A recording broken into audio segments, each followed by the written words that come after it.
Hi, readers. It's Lori. Welcome back to my channel, Books, Ink, and Paper, and welcome to Bookmas. This is my first Bookmas video. At least that's my intention as I'm filming it. So if it's not, I'm going to take that back out. But in this Bookmas month, I will be, and some people call it Vlogmas, but I don't vlog a lot. So just let's be clear. These are regular videos about books, maybe some holiday stuff, but also maybe not. And just kind of some goals and some things that are going to be happening so I can set up the new year to be strong. So that's where I am. And today we're going to talk about the 10 books that I said would self-destruct if I didn't read them. So I did not do well on this goal. I did not do well at all, but we're going to talk about them and what I did with them. The first one is My Lady Jane by Cynthia Hand and Jody Meadows and Brody Ashton, three authors, same book. This was about a young woman in the, I think, past, and I DNF'd it. I just couldn't. I tried, I couldn't. It's in my box of things to sell on Pango, and my box is buried under another box, but didn't work for me. So I am selling that, I think, or giving it away. The next one is Jane Unlimited by Kristen Cashore. I had really high hopes for this one too, and I DNF'd it as well. But my oldest daughter, Sarah, took that one. She thinks that she's going to read it, so we shall see. But she got that. And that was an arc that was given to me by, I think, my youngest daughter. So Sarah can put it in a little free library when she finishes it or if she doesn't read it. Number 3 is Ransom by Julie Garwood.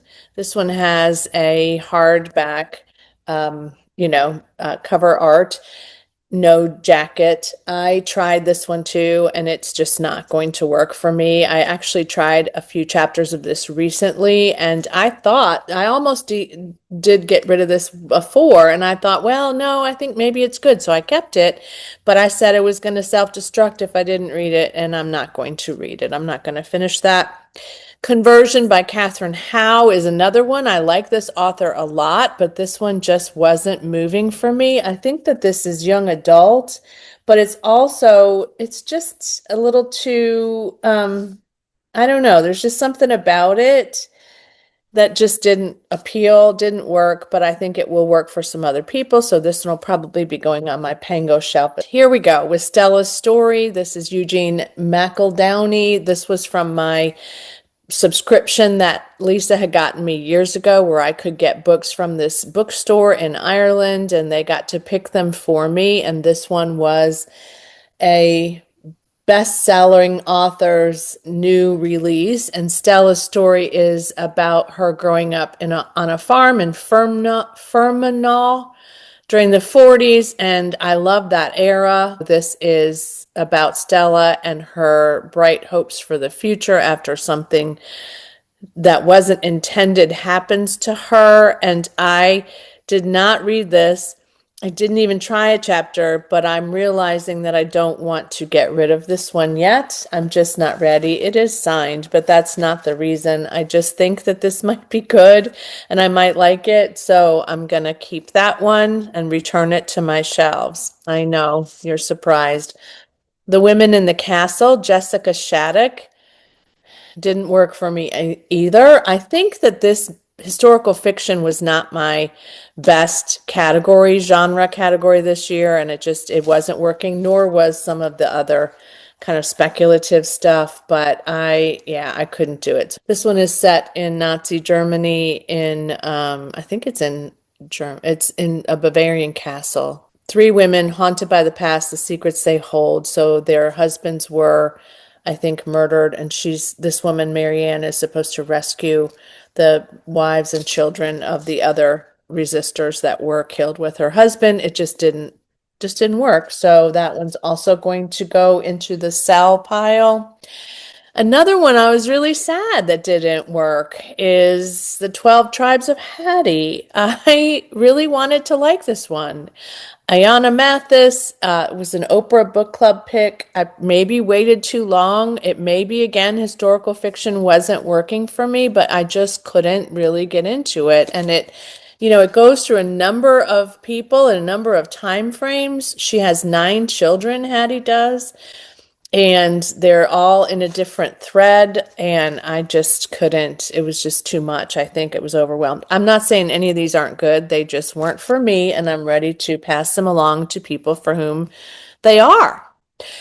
The Widows of Malabar Hill, I could not get into at first. However, I've decided to retain this and try again because several people have said it was really good. It is set in the 1920s in India, and I'd like to give this another go. And so this is about four widows, I think. These women all need to be supported and helped. And so it's a mystery about the only female lawyer and the sharpest sleuth in Bombay. So because I think this one is more of a murder mystery solving kind of situation, I think I'll like it better because I've been doing really well with murder mysteries, but not so well with historical fiction. Okay.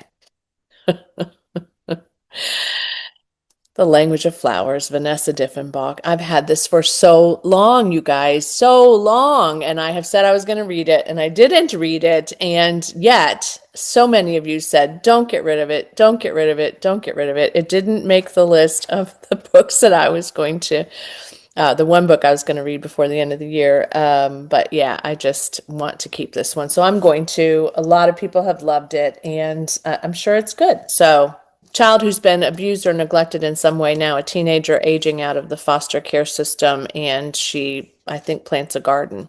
So yes, that one stays. And then the last one is The Summer Wives by Beatrice Williams, and I don't want to get rid of this one either.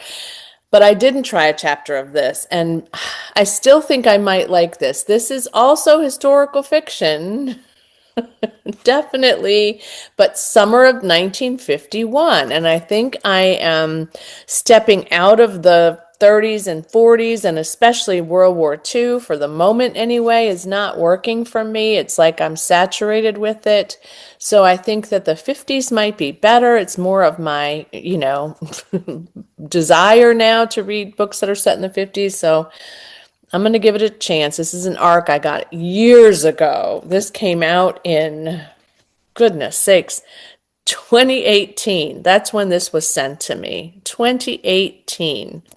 I know. So, summer of 51, Miranda Schuyler arrives on an island as a schoolgirl from high society, still reeling from the loss of her father in the Second World War, but we're past that now a bit. And so her mother marries Hugh Fisher, who has a summer home, and she's catapulted into a new world of pedigree, cocktail status, and swimming pools. And I just think that will be a good summer read. And I meant to read it in the summer, and guess what? I didn't do. So that's four I'm keeping back on my shelves, four I am unhauling into Pango probably, and then two I've already gotten rid of. So let's talk about what's going to self-destruct in 2026 if I don't read it. And I am determined to make this goal work. Okay? Seriously going to focus on this. I'm going to make room for these and prioritize them throughout the year because I didn't do that. I made the goal and I left them sit in my cart, and I saw them a lot, but no, I didn't. So by golly, I'm not keeping these if they don't get read. Are you ready? This one is Such a Quiet Place by Megan Miranda. This is a mystery thriller. I don't have a ton of those in this stack this year because I really like and usually keep these, but this one has just never said, read me, read me. And so if it doesn't say read me by the end of 2026, it's going out the door. Let's see. I think I read one of her books, but I don't remember. This is about Hollow's Edge, and Brandon and Fiona Truitt are murdered in Hollow's Edge. And so this is a quiet, idyllic little town, and nothing like this has happened, or doesn't happen often anyway. So, of course, there's a bunch of people who are now trying to figure out what happened. And there's a character named Harper and a character named Ruby. And the synopsis isn't great, which is why I'm going to go ahead and read this for myself. It's not completely making sense to me, but it could just be where I am right now in my cognitive place. This one I've had for a while, and I can't believe I haven't read this yet. It's short.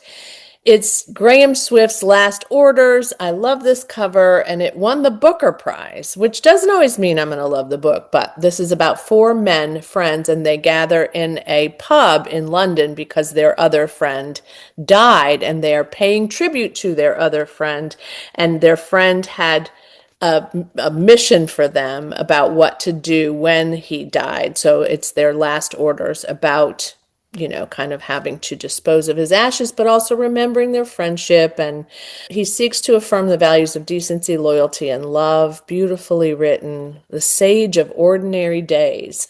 Maybe that's why I haven't gotten to it, because it was ordinary days. But it says it's a triumph. And it's a testament to a changing England and to enduring mortality. Here's a book about books and about a woman that loves books that I've never read. And this is by Kim Michelle Richardson. Says it's unputdownable. The Bookwoman of Troublesome Creek. A lot of people have read this. Some like it, some do not. So Roosevelt's Kentucky Packhorse Library Project picks up Cussie Mary Carter, who is a bookwoman and the last of her kind, and she's a librarian, and she's going to try to press books into everyone's hands with this new book program that the government has created. But as I remember, she travels in some sort of a wagon or something like that. It's set way, way back, so also historical fiction. Some contemporaries now would be Finding Colin Firth by Mia March. I got this out of a little free library one day. It's not in the best shape. However, I love Colin Firth, and I liked the premise of this. So this is about a woman named Gemma Hendricks, and her husband has left her, and she's lost her job, and she's decided that she's going to invite Colin Firth to come to her little community, and that will save her career and her marriage, because I think she's a publicist of some kind.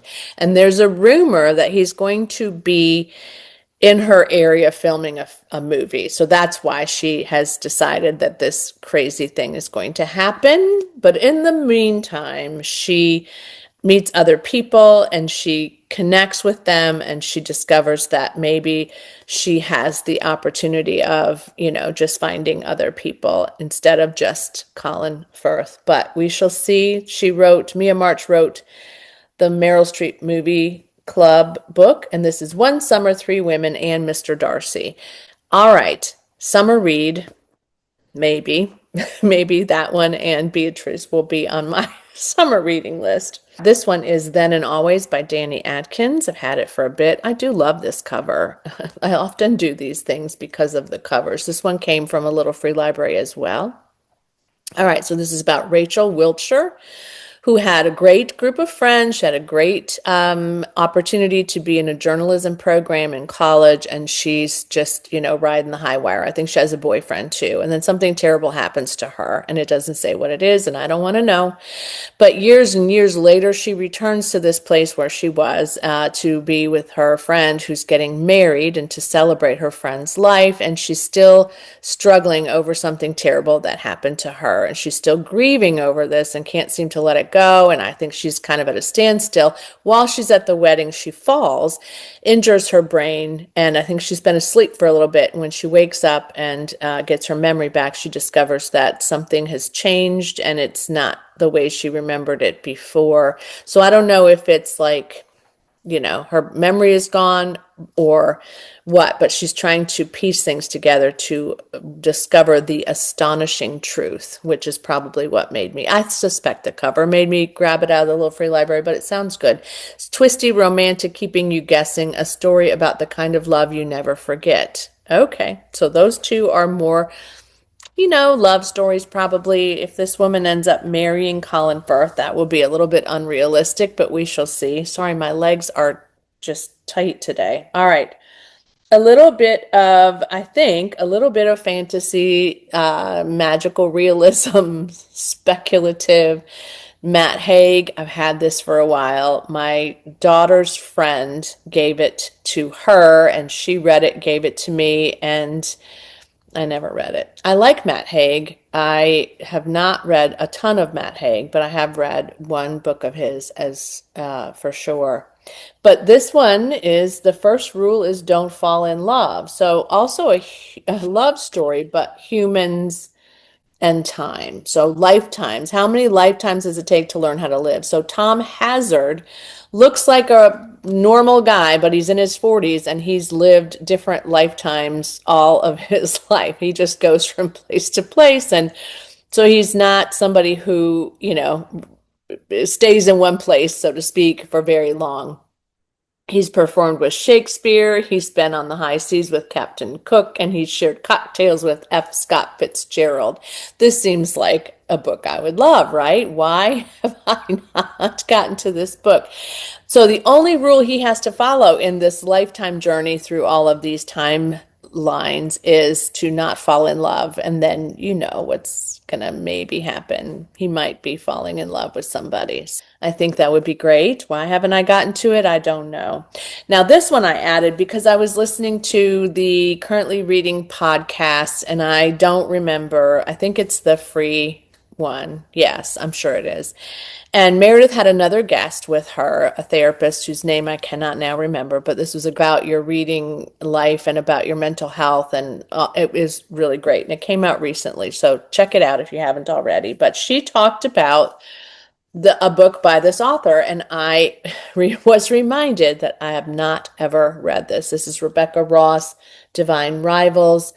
No God, no creature, no war can come between them. Yes, again, who am I? Fantasy, right? But my friend Sarah Swan and I met up in DC in that area a couple of years ago, and she recommended I get this one, and I did, and it's been sitting on my shelves ever since. And now there's another one. I think this is a duology now. And then there's also what they were talking about, which is a prequel. But I'm gonna, I think, start here. I'm not gonna start with the prequel because she said it didn't really matter. You didn't really have to do that. So I'm gonna see if I can get this one read. And if I like it, then I'll go on to the others. So this is two rival journalists, young, find love through a magical connection. They must face the depths of hell and a war between gods to seal their fate forever. So the gods are warring, and 18-year-old Iris wants to hold her family together, her mom and her brother. There's an issue, and she wants to win the columnist promotion at the Oath Gazette. So it sounds normal until apparently something happens.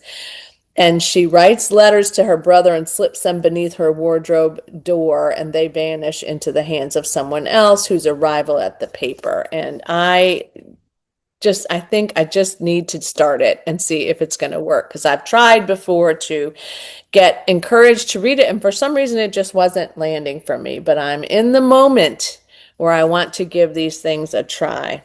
Jodi Picoult, A Book of Two Ways. I also got this out of a little free library, I think, where I used to live. I've had it for a while. It came out in 2020, so it's been out for a bit, and it used to belong to what I think is Gerald Richardson, who got it in 2020, maybe. I can't read Gerald's writing. But anyway, Dawn Edelstein is on a plane when the flight attendant makes an announcement to prepare for a crash landing. I can't even imagine. So she then is terrified that she's going to die. And all these thoughts of like what went unlived in her life come to her mind. And one of the things that does not come to her mind is her husband, the one she's married to. It's a man that she knew 15 years ago. So she survives the crash, and now she has to confront the idea that she could have had a different life with this other guy if she hadn't, married her husband and gone the other way. So this has always intrigued me. I think I would like it. It's also maybe speculative. I don't know how she sees both ways or both sides. If she goes to see the other guy and then goes home, I don't know, but I'm all in. If you know, don't tell me, but let me know if you liked it. I'm gonna give it a shot. I'm gonna give it a shot. Now we're at historical fiction again, and this one is The Pull of the Stars. This was a book club pick for B&N, so this was a special edition. I've liked Emma Donohue's books before. I did not read Room, but I read something else by this author, and I just never got to this. Set in Dublin, I like the stuff set over there. 1918, 3 days in a maternity ward, and they're in a shutdown situation because everybody has this horrible flu, and all these pregnant women are in this same place waiting to have their babies, and these nurses and midwives are trying to help them and to make sure that their babies live. So they all have the flu, they're all quarantined together, and there's somebody who has run from the police and another volunteer who's a young person. I think the weather is bad too, but they're also, of course, losing patients, and lots of terrible things are happening. And I don't know why I never got to this, but this what maybe will give me the pull to read it. All right, and this one, I don't know if I'm gonna like, but I'm gonna give it a shot. This is a novel about a real life character. This is The Only Woman in the Room by Marie Benedict. I've not read anything by Marie Benedict that I recall. And I've had this for, gosh, I don't even know how long. And this came out in 2019, so it's a bit older. So I'm going to read this to you because this is quite the reason why I got it. I think I got this in a little free library too. She possessed a stunning beauty. This almost certainly saved her from the rising Nazi party and led to a marriage with an Australian arms dealer. She also possessed a stunning mind. Underestimated, she overheard the Third Reich's plans while at her husband's side. Understanding more than anyone would guess, she devised a plan to flee in disguise from their castle, and the whirlwind escape landed her in Hollywood. She became Hedy Lamarr, screen star. But she kept a secret even more shocking than her heritage or her marriage. She was a scientist, and she knew a few secrets about the enemy. She had an idea that might help the country fight the Nazis if anyone would listen to her. Could the world handle both? Look at these end pages. I mean, there she is, right? Like, gorgeous woman. But also, look at this. Yeah. I really don't know why I never read this. I think I forgot what it was about. I've had it for a while. I know, this is terrible. So this one also will self-destruct if I don't read it. But I feel like what I did last time was read books that I wasn't likely going to like. No kidding here. Like, I knew that there was a very good chance that I wasn't going to love the Julie Garwood, nor was I going to love Conversion, and no, nor was I going to love The Woman in the Castle. Like, there were a lot of those books. I thought I was going to love the 12 Tribes of Hattie, but it is what it is, right? Like, I just didn't. Let's hope that this stack has a little bit more promise and that perhaps I do love them. Thanks for watching, and thanks for listening to my first goal. I think that I'm sharing with you for the new season and the new year in 2026. If you've read any of these and you think I should start with one of these, please let me know. I may also get to the ones that I'm going to keep from last year. So I'm hoping this is going to really be the year of backlist, backlist, backlist, I hope. That's my plan. We'll see if I can stick to it. But let me know what you thought about these. Let me know if there's one that really stands out to you to read too. Let me know what's on your self-destruct list if you have one in 2026, or other bookish plans that you might want me to know about too. There will be more videos about my plans and goals and intentions coming up soon for sure, but this is the one that I wanted to kind of do first because I am in this place of kind of unhauling and tying up the loose ends from this last year. Thank you so much. Happy Bookmas, and I'll see you soon. And as always, happy reading. Bye.